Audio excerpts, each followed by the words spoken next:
Hey there, it's Jeff from Hot Tub Owner HQ, and I know what you're thinking. Jeff, it's been a heinously long time since you've done a video.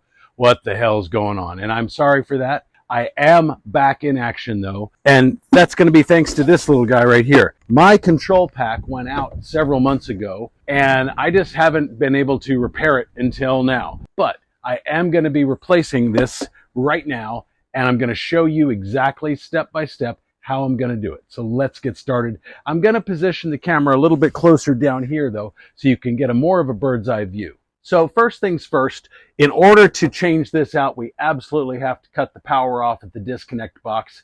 And we also would normally need to close the gate valves. That's this thing right here. There's going to be one on either side. Now, in my case, my hot tub has been empty for quite a while and the power is already off. But make sure you do both of those things. If you don't have gate valves, some older or cheaper hot tubs might not have those. In that case, you're going to have to drain it before you can do what I'm about to do. But the first things that we're going to do, we're going to open this up because we need to disconnect the electrical connections from this.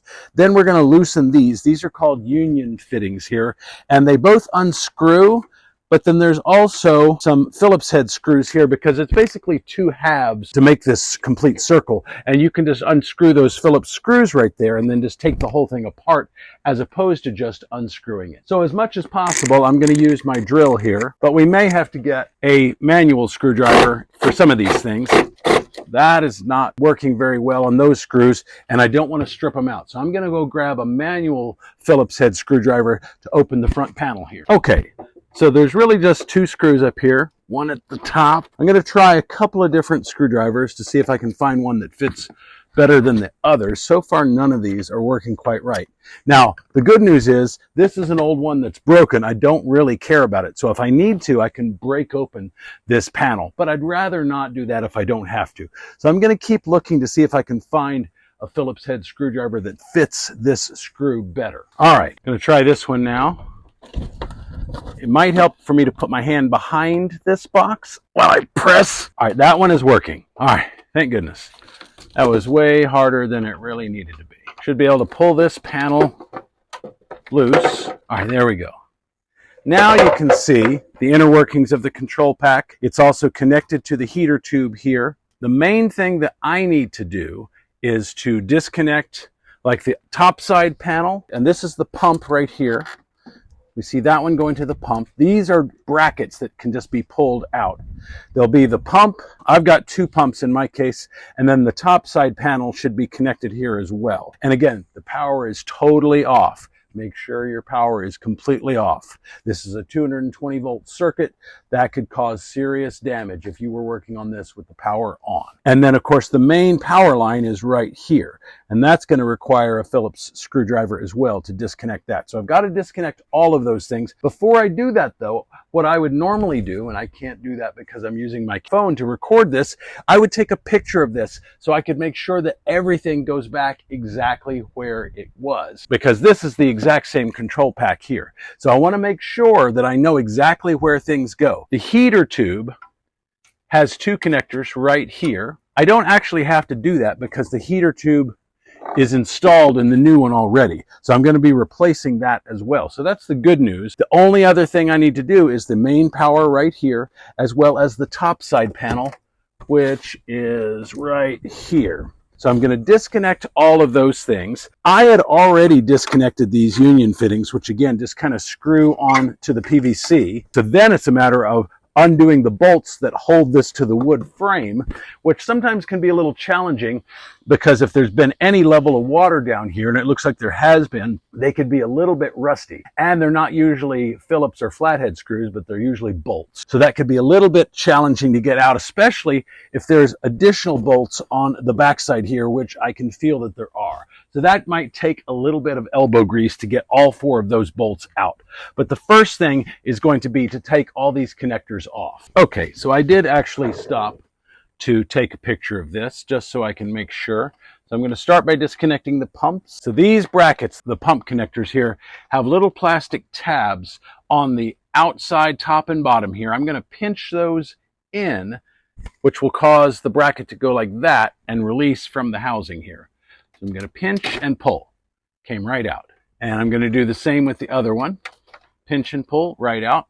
The main power is going to be different. To get these cables out of the housing over here, it looks like I probably need to unscrew with a Phillips head screwdriver right here to remove these things that are kind of holding the cables in place, essentially. So I'm going to loosen those. They weren't terribly tight to begin with. I'm going to set that aside. I don't need those since I'm sure the new one will come with the same thing. But I don't like to throw anything away until I'm positive I don't need it. So now that I've got those out, these cables can pull right out. We're just going to kind of gently pull them aside. And actually there's 5 things because this must be the top side panel. It's like an old telephone kind of Ethernet looking connector. And that just plugs into the top one there. There's 2 connectors right here. That went into the top one. I'm just going to set all of that aside, and I want to make sure I put that back in the exact same way on the new one. Now the next thing to do is going to be to disconnect the electrical cable here. We've got neutral, which is the white wire, hot, which is the black wire, and red, which is also a hot wire. Because this is a 220 volt circuit, there's 2 main hot. And then the ground is run separately. That's kind of this bare copper wire right here that's screwed in here, and we'll undo that in a second. But I'm going to do these 3 first. And again, I'm going to need a Phillips head screwdriver to turn these screws to the left to loosen each of these 3 wires. And again, I'm going to keep harping on this. You absolutely have to make sure you've disconnected the power at the disconnect box. Disconnect box is usually located within about 5 feet of the hot tub. If you had to, you could cut the power at the main breaker panel, because typically a disconnect box then runs to a main breaker panel. But absolutely make sure that the power is off at the disconnect box. And if you're not sure, if you flipped it, but you want to double check, you can actually look at the top side panel and see if there's any indication of anything. You could press the jet buttons and see if they do anything, just to make extra sure. So now that I've done that, I'm going to kind of pull these wires out, and I'm going to go ahead and pull them through the housing. There's a large hole in the side here where that went. And then I've got to disconnect the copper ground wire right here. There's a screw on the side here, which doesn't quite look to me to be regulation. So I don't know if this was done by the previous owner, but I'm going to turn that to the left and then just kind of pull that copper wire through.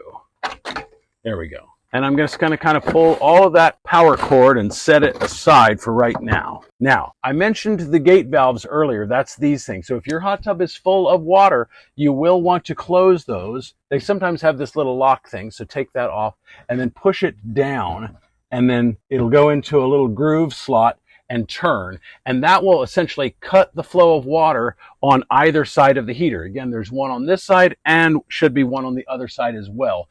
And that way you can do this kind of work and not have to drain your hot tub, because the only water that's going to spill out is the water that's actually sitting in your heater tube. So it's not very much water. So it's a great time-saving effort if you've got these gate valves. Then the next thing is these union fittings here, which again, they screw onto the threads here. But there's also Phillips head screws right here as well. So you can do either one. If it works to just unscrew it, which you might, if it's on there super tight, you might find that you need a large pair of like vice grips or some sort of oversized pliers. And if you just can't do that, then the union fitting comes off in 2 pieces just like that. I think in my case, I probably could have done this without actually having to separate the 2 pieces. And then where the heater tube right here meets the PVC pipe, there's also a rubber gasket. And I'm going to replace the rubber gaskets on mine, even though these are relatively new. I've replaced these since I've moved here. I've lived here about 5.5, almost 6 years at this point.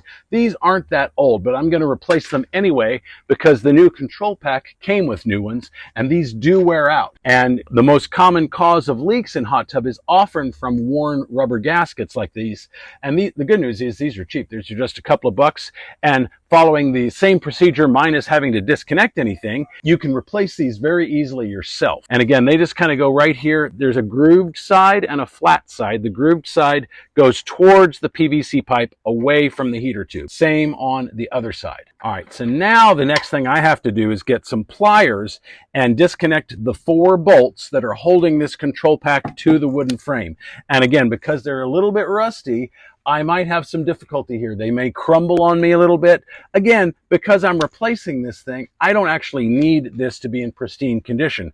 I can break it if I need to, but I'd rather not have to do that if I don't have to. So let me grab some pliers. Okay, because I don't exactly know how easy this is, I brought a variety of things.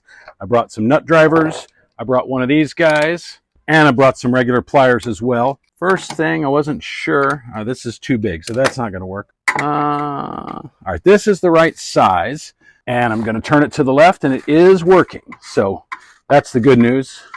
And if that'll hold true for all 4 of these, then this will be an easy process. And if the bolts are in good condition, I'm just going to put the new one in back the exact same way. There's a bolt and a washer. I'm going to set those aside for right now. Back ones are a little more challenging to get to because I can't quite see what I'm doing. Also got a second ground wire that's kind of connected here. I'm going to go ahead and disconnect that one too.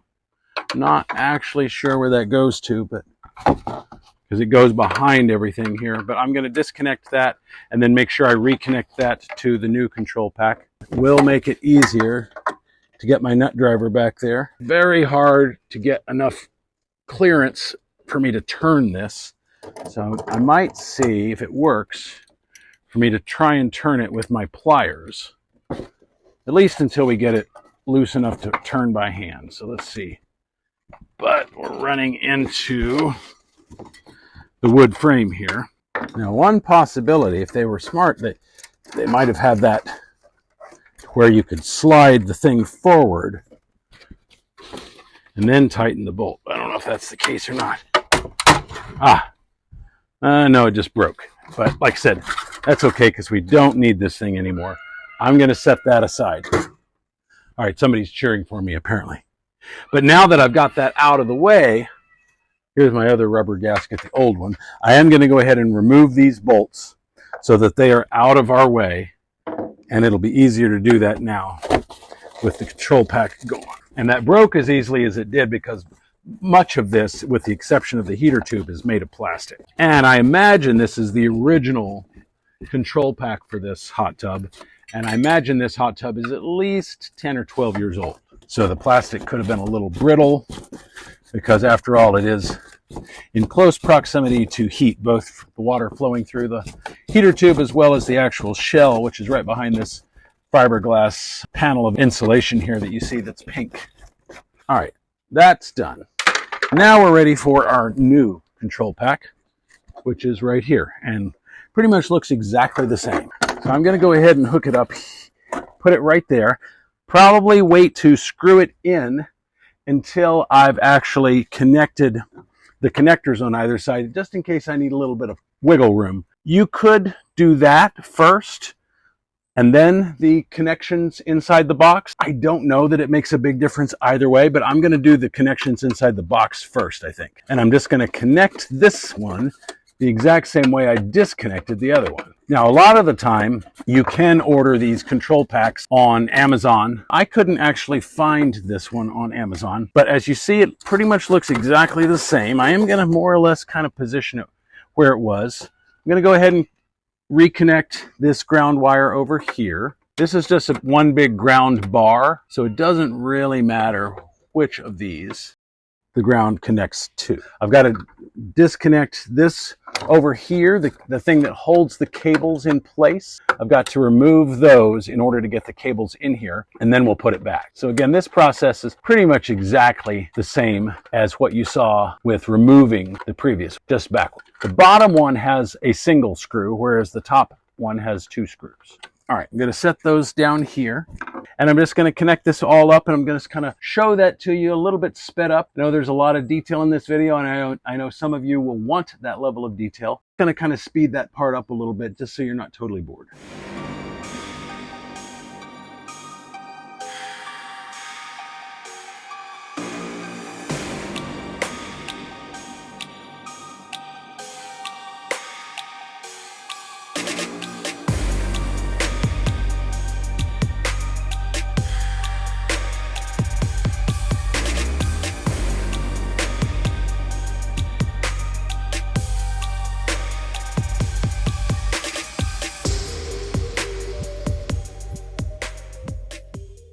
All right, it's worth pointing out that my microphone actually cut out on me while I was recording this originally, so I'm now overdubbing the audio. But what I'm doing now is reconnecting the heater tube to either side of the PVC pipes.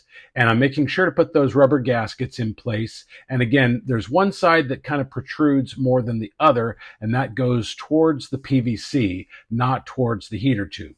And it's worth replacing those anytime you're replacing your control pack because of how easily it is for those to wear out. So seat that in there all the way, and then you can start to connect the plastic union fittings which screw onto the PVC. And again, you can separate the two pieces with a screwdriver, but you may not have to actually do that. And remember, it turns righty-tighty, lefty-loosey is the way that goes, and that's going towards the PVC, not towards the heater tube. So here I am just kind of snugging it up. I'm not going to tighten it fully until I get the other side tight as well. And I'm going to do the exact same thing on this other side here. And again, righty-tighty, lefty-loosey towards the PVC side. So this side, the right side, is going to be turning the opposite direction from the left side. And again, I'm going to snug those up. Okay, so we've now got this thing completely back, closed up, ready to go, all hooked up. The only thing we still have to do now is screw it into the wood frame here. And then obviously I need to put water back in my hot tub and then turn the power back on just to test out this new control pack, just to make sure that that actually was the problem I was experiencing when I shut my hot tub down a few months ago. But I'm not going to use these bolts that were originally holding it in place. And I think it's just because of how rusty they are. They're very rusty, and I don't want them to basically disintegrate because I might have to do something with this control pack in the future, and I don't want to make it any harder on me than it already will be. So what I'm going to do, I think, is use some wood screws, but I will use these washers that came with the bolts originally, and I'm just going to kind of screw those back in, and then it's going to be really difficult to get to the ones in the back, but the primary reason you screw this in place is just to keep it from vibrating, because you don't want it to vibrate anything loose. And it also helps to keep the noise down. So as long as this thing is rock solid, you might be able to get away with just two screws in the front as long as they are firmly in place. So let me do that now, and we'll see how much play this thing has.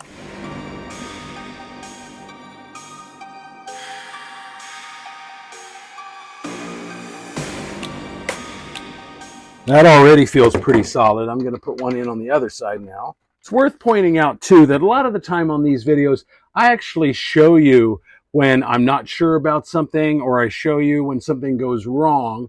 And the reason is that I figure if you're doing this kind of thing, you might run into some of those same things too. I could edit all that out and make it look like I know exactly what I'm doing 100% of the time, but I kind of like to show you some of these kinds of things just in case you encounter the same things also. But now let's see how much play this thing has. It's pretty solid. I don't think it's going anywhere. If I wanted to, I could put another screw here and here just to give it some extra stability, but I actually don't think that's necessary. So that is how to change a control pack on a hot tub. Again, your hot tub, unless it's a Master Spas Twilight Series, likely has a different one, but the procedures, everything I walked you through in this video is pretty much going to be the same. Now, if you're curious about how to fill up, how long it takes to fill up a hot tub, how long it takes to heat up, which is going to be the next step in my journey, check out this video right up here. But for now, I'll see you in the next video.